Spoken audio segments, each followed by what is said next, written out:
What Jaylen Milroe's blazing fast Pro Day 40 could mean for his NFL draft stock. This is the Rich Eisen Show. What a sweater. So we have heard Jaylen Milroe ran a 4.37 at his Pro Day. We're also going to take a look at Daniel Jeremiah's mock draft 3.0. See what he's got the Saints doing. So big time video here today. Enjoy yourself. Kick back, kick your feet up. Unless you're not wearing socks, then keep your feet away from where I can see them. Okay, first things first. I'm the realist. Second thing, ladies and gentlemen, a Pro Day 40 is a lot like someone saying they saw the Loch Ness Monster. Might want to get a second opinion, okay?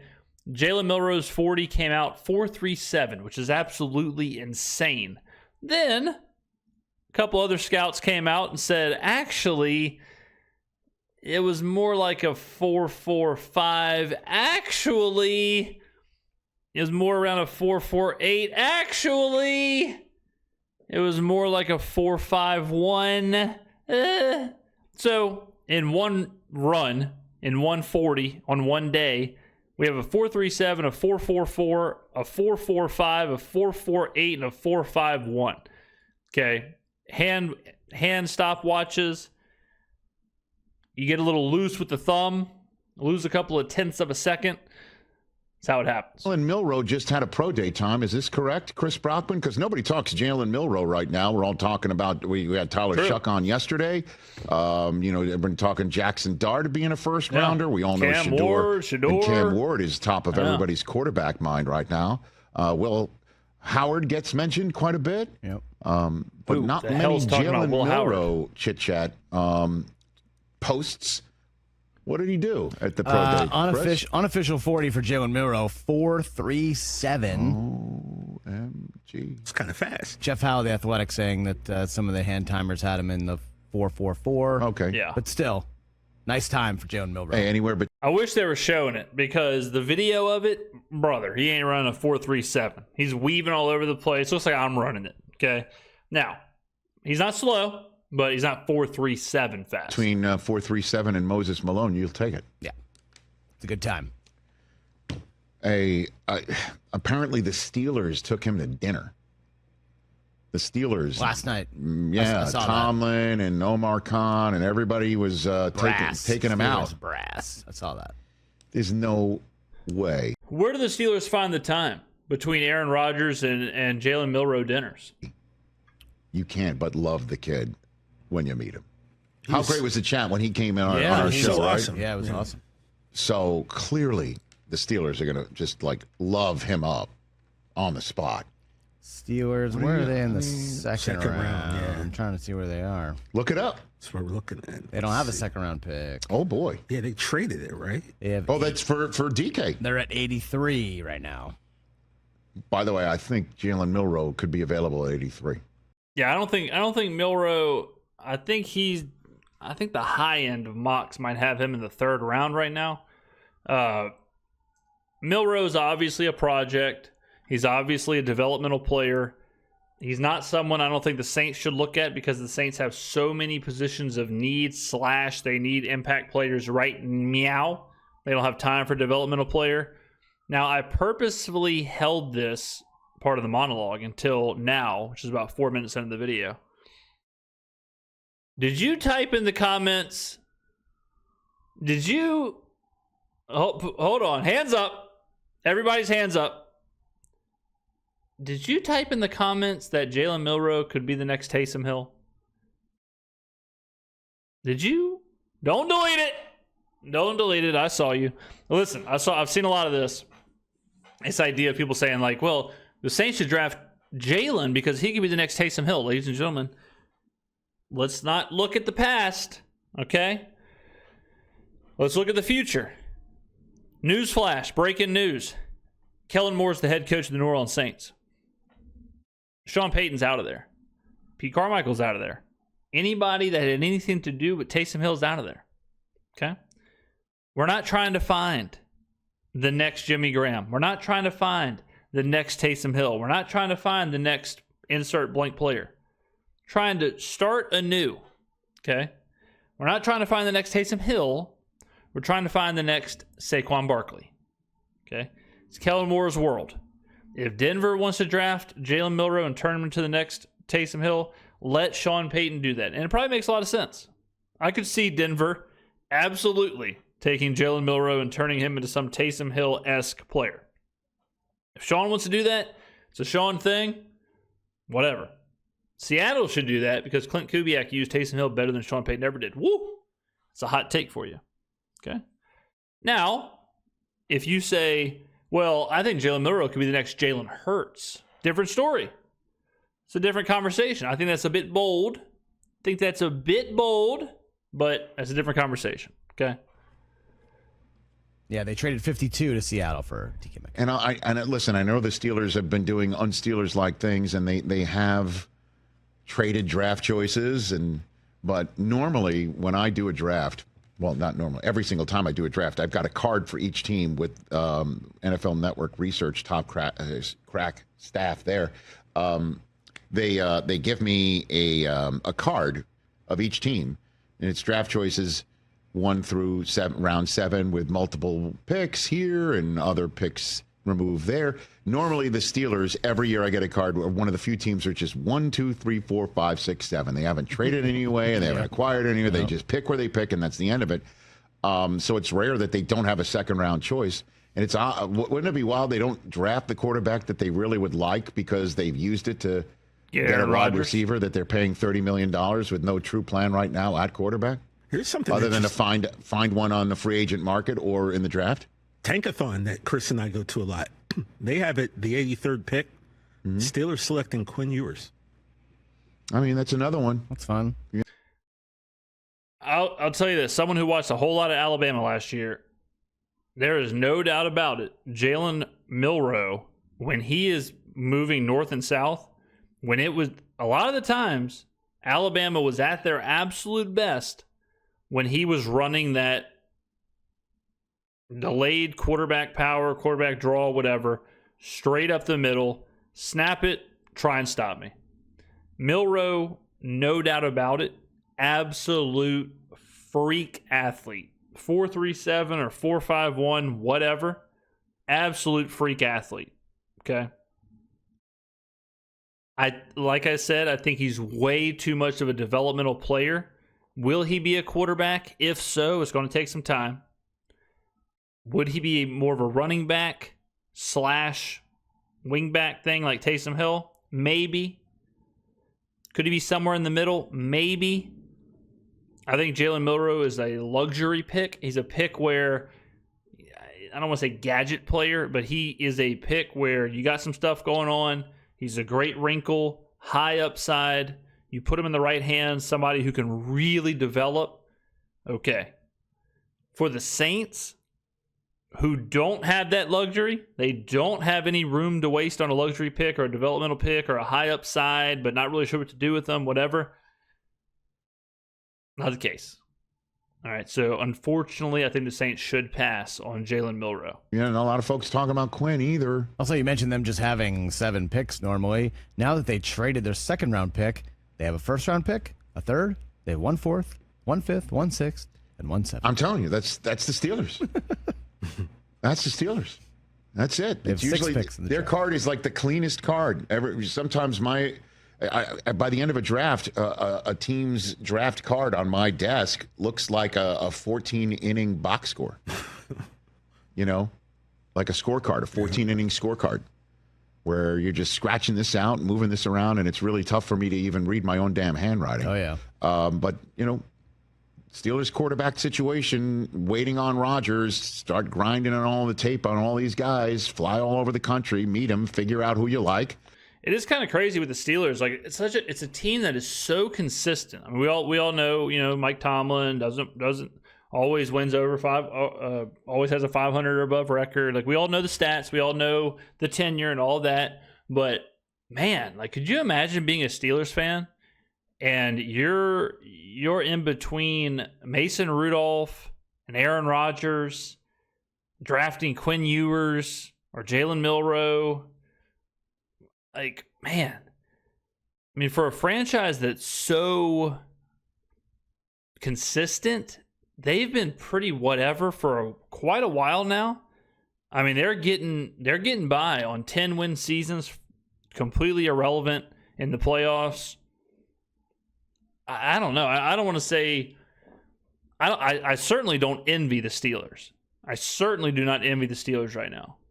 I mean, TJ Watt, you got some like superstar defensive players. Najee Harris, I'm just going to say was a miss. 1,000-yard season's cool, but is 1,000 yards that big of a deal anymore? No.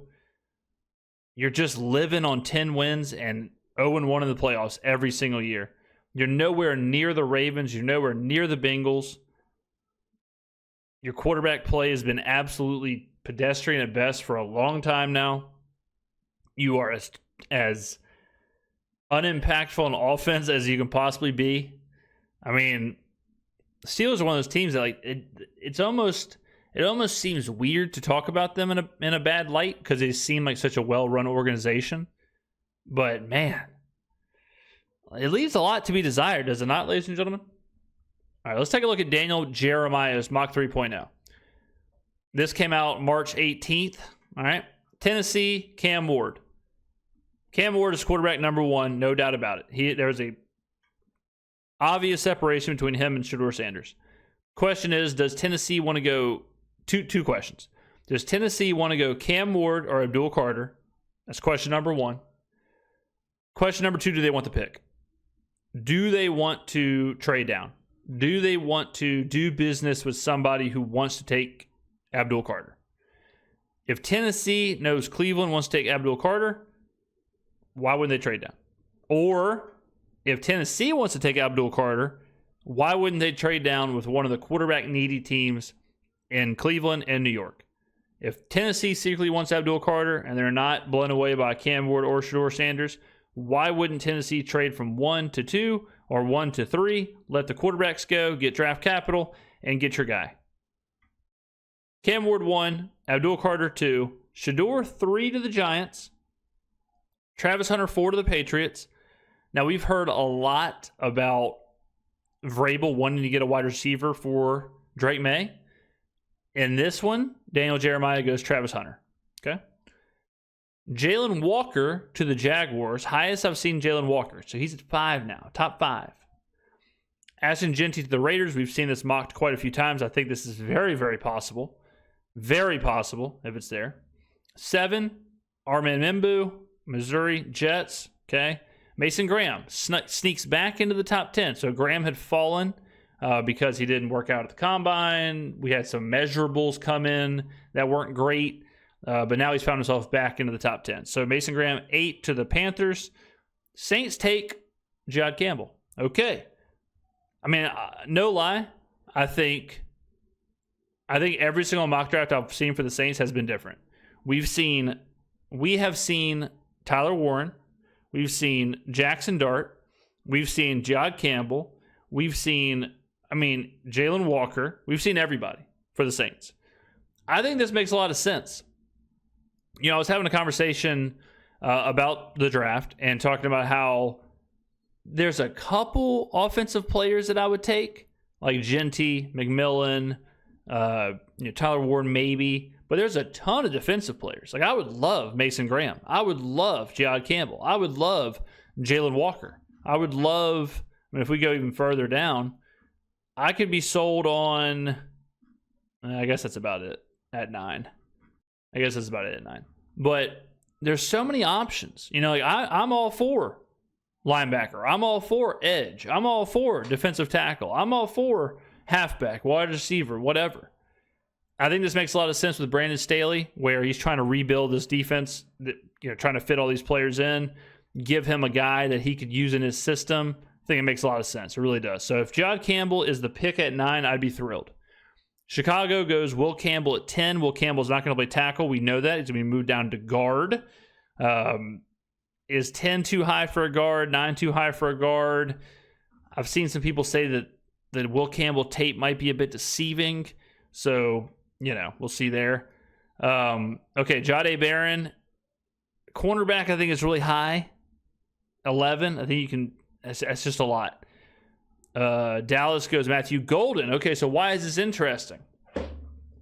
So, what have you noticed? Matthew Golden's the first wide receiver off the board in this mock. Ted McMillan has not gone off the board yet. So Daniel Jeremiah, super glued in, super tuned in, now thinks maybe Matthew Golden is the first wide receiver off the board. Okay? Matthew Golden, 12. Miami Dolphins, Malachi Starks. Tyler Warren falls to Indy at 14. I've seen that a few times. Will Johnson to 15 to the Falcons. Gray Zabel to the Cardinals. Mike Green, okay, we've seen him mocked to the Saints a few times, so this is a big discrepancy, 9 to 17. Colston Loveland, the tight end for Michigan, was 18. As a rookie to the Bucks, Amarian Hampton to the Broncos, so we've seen Hampton as high as 12. We've seen Genty to the Broncos, but I don't think he's going to fall that far. So Hampton to the Broncos makes sense. The Broncos have no running game at all. Jackson Dart, 21 to the Steelers. Okay, interesting, because we just watched the video with Rich Eisen. I think this is real. Jackson Dart is now in the conversation of a first-round pick. We understand that quarterbacks are at a premium. So if Jackson Dart's even considered a second-round talent, he will probably fall into the back end of round one. Steelers are desperately needy at quarterback. If they get Aaron Rodgers, having Dart as your backup to learn a year under Rodgers, that seems to make a lot of sense, does it not? So I kind of like this mock for the Steelers. A lot of Steelers talk. Pick 22, Ted McMillan goes to the Chargers. This would be a fantastic grab for the Chargers, who need a wide receiver. I won't be shocked if McMillan goes in the top 8 picks or if he slides into this section of round 1. True. Okay, we've seen some stuff about his tape. We've heard some rumors that I don't know if he's really that high of a top end, true wide receiver 1. If we get closer to draft night and Matthew Golden starts to be talked about as the wide receiver 1, whoever is that wide receiver 2 is going to drop. It's just that kind of a draft. So in this situation, Golden goes whatever it was, 12. McMillan goes 22. Now, I know Saints fans are watching this. Saints fans are going to say there's no way we let McMillan go if he's there at 9. Might be right. Maxwell Harrison to the Packers. Imanwari, absolute combine superstar, goes to the Vikings. Texans, Kelvin Banks Jr., much needed. God, much needed. Texans, you can go ahead and, if the Texans don't take an offensive lineman, I mean, what are they even doing? Trey Amos to the Rams. Derek Harmon to the Ravens. Michael Williams to the Lions. Michael Williams has also been mocked to the Saints. Azrae Thomas, he was one of the early people mocked to the Saints. Now he's fallen out of that top 15. Kenneth Grant to the Bills. Josh Simmons to the Chiefs. And Shamar Stewart, who I've seen mocked to the Saints, at 32. I'll say this, ladies and gentlemen. I have never, ever seen a year where we are this close to the draft and there is this much discrepancy on a day-to-day basis with the draft. I can guarantee you, I could do a Google search right now, pull up a mock draft, a well-respected mock draft, and I guarantee you Shamar Stewart's in the top 10. I guarantee you I could find one with Ted McMillan in the top 5. Mel Kiper currently has Jackson Dart 9th overall. Like, it is insane that we are this close, and Daniel Jeremiah, as tuned in as he can be, can have Shamar Stewart barely a first-round pick, and at the same time, we've got mock drafts where Shamar Stewart's going in the top 10. It is nuts. There are mock drafts right now that have the New England Patriots taking Ted McMillan 4th overall. Daniel Jeremiah doesn't even think Ted McMillan is the first wide receiver off the board. Okay? Tread effing lightly, ladies and gentlemen. Tread. I'm not sure what the hell word I just said there. I tried to say like 3 different words at a time. I bailed on 2 words, tried to say another one, ended up sounding like I was from West Virginia. Tread lightly in draft season. I have never seen it like this, ever. I don't know if it's because they're forced to pump out drafts so fast. This is his 2.0. So this is from February 18th, so a month previously. A month prior, he had Mike Green going to the Saints. Okay. Yeah. So I've never seen it like this. I really haven't. I mean, it's really blowing my mind. He's got Genty at 21. Igbuka was at 25. So Jod Campbell's 29 a month ago. Matthew Golden 30. I don't know if it's because I have a theory that it's because they're asked to do these mocks like every week, every month, whatever. And if they hear a rumor, if they hear some rumblings, it's enough to change it dramatically. But it's crazy. I mean, the Saints could honestly take about 10 different players, or they could trade up and take Cam Ward. Who the hell knows? All right. Just wanted to do this quick little recap. Little Jalen Milroe talk, little pro day talk, little mock draft talk. Unbelievable. Get on down in the comments below. Thank you very much for watching. I will see you in the next video.